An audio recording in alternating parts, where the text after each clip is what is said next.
Hi, this is Owen Abbas Hussain from FightHype.com, and I'm here with promoter Eddie Hearn. Eddie, you were sat in between there, Lucas Browne, Dillian Whyte, they were having it off.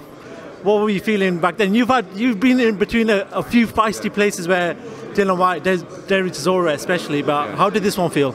Yeah, it felt like it was ready to go at any moment. It's like, you know, I spoke to both the guys before the press conference. We can't afford any violence, any striking, because ultimately it puts the fight in jeopardy. So, you know, both fighters know that, and I think it was more the war of words rather than you know, any violence at the press conference. A few choice words said, a few controversial things from either side, but yeah, that's great for the build-up, that's great for the promotion of the show, but ultimately this is a great heavyweight fight. And I think, you know, I was talking to Stephen Espinosa, I think 2 days ago, and I said, I believe that outside of, you know, the heavyweight world champions, this is the biggest fight in the division right now.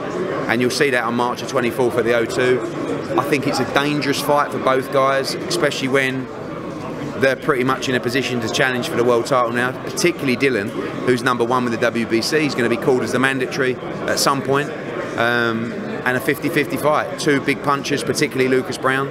But I feel like this is the fight that Dillian Whyte needs, because for a long time he's been on AJ's undercards, on the pay-per-view cards, and he's been doing great, boxing on massive arenas and stadiums. But I feel like he needs to become his own star now, and this is the kind of fight to do that. The pre-sale numbers on the tickets have gone great. We want him to fill that O2 up, have a great heavyweight fight, and then move on as a star in his own name and own right. And I think after this, it has to be Wilder or it has to be AJ, because there's not anything else to do, really.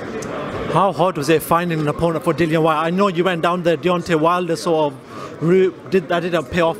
Who else were you talked to before you came to the Lucas Browne decision? We talked about Brazil, you know, that's a good fight out there as well. Lucas Browne was a fight we've wanted for a while, obviously because I know there's bad blood, they're two good characters and personalities. But I think as well, it's been so difficult to get opponents for Dillian Whyte and so frustrating. And finally we found a guy. The deal was took a little bit of time, because you got Hatton Promotions in the UK, you got Lucas in Australia, you got Leon Margulis in America, so it's like the time zones, everybody speaking to each other and so forth. So, but ultimately this fight's happening because both guys want the fight. Yeah, of course they're going to make money, but they both want the fight. And I think that's good, because it's a gamble for both. It really is.